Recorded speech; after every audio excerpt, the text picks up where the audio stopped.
На терен почна градбата на првата висококатница на просторот спроти Holiday Inn, а на хартија инвеститорите чекаат одобрение на идејните проекти и за останатите 2 планирани кули.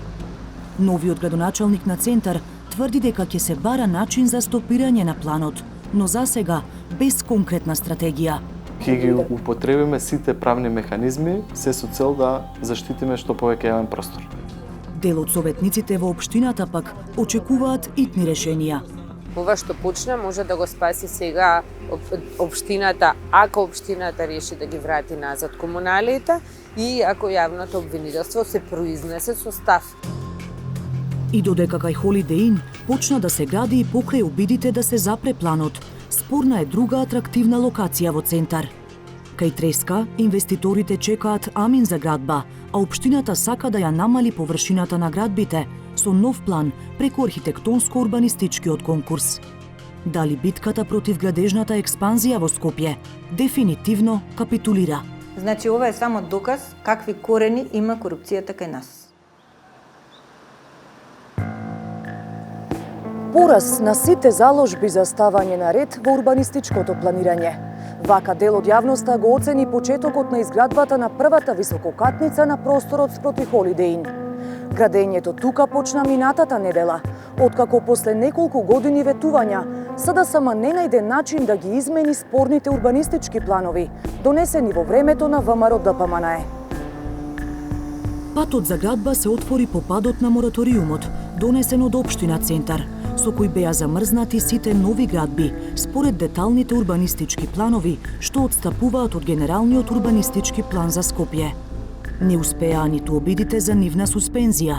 Институциите, префрлајки си ја топката, не докажаа штета по јавниот интерес.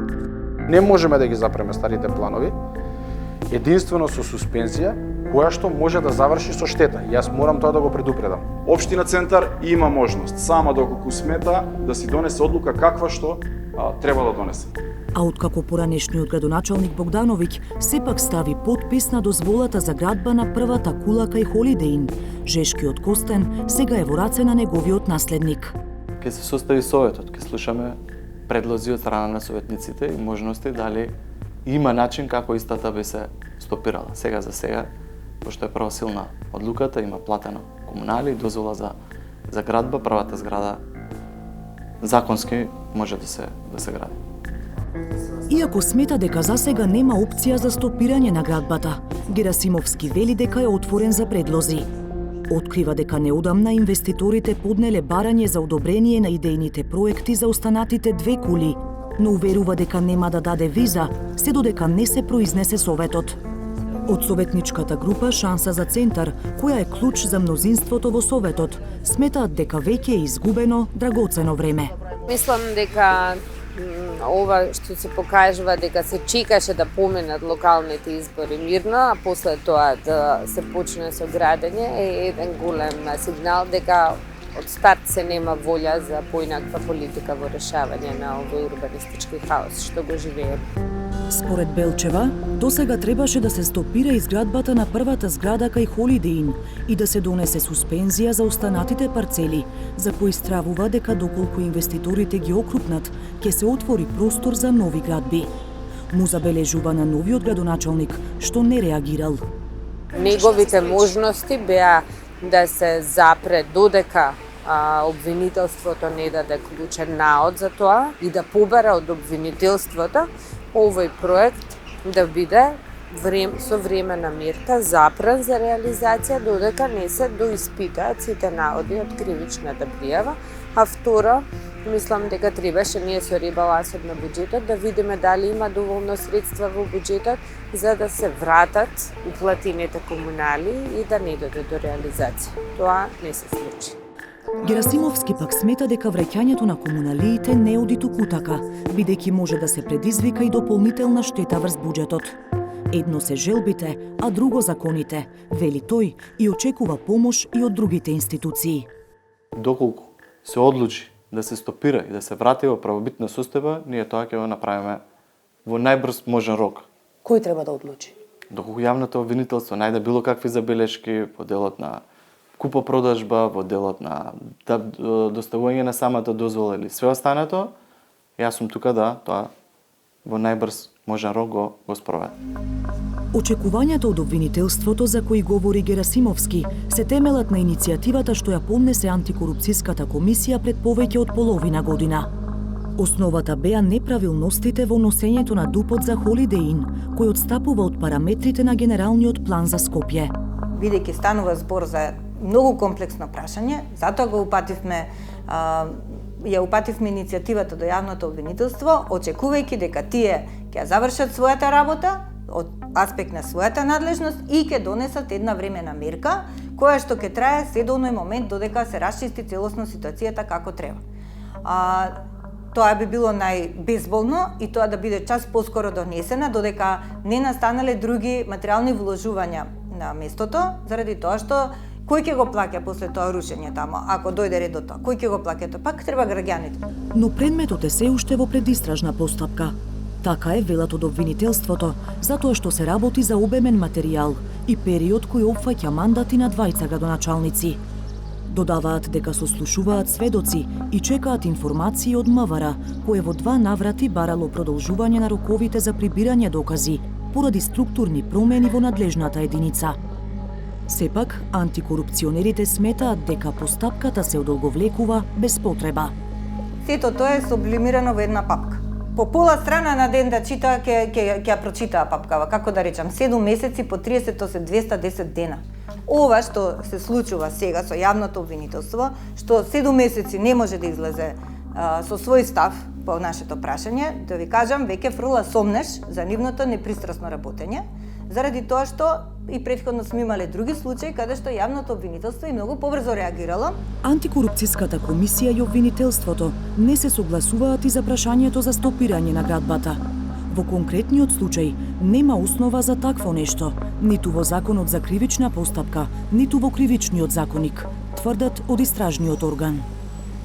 Барањето за времена мерка за забрана да се преземаат действија, да бидат извршени промени и градење на парцелата се поднесуваат во граѓанска постапка.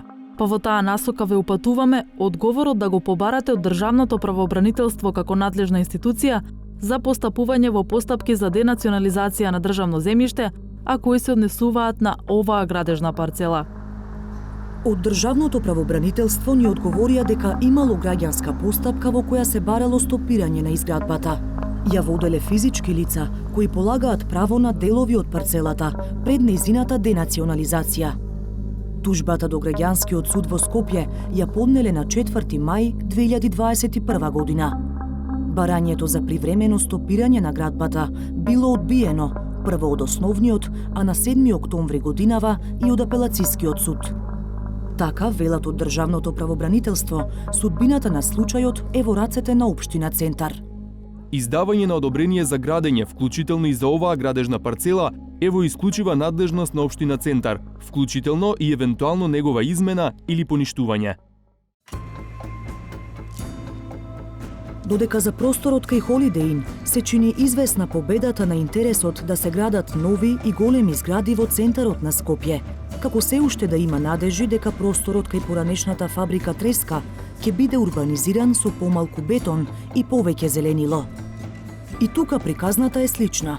Откако Уставниот суд го укина мораториумот, на сила се врати стариот спорен детален план од 2012 година, со кој се предвидени 30 згради, една до друга.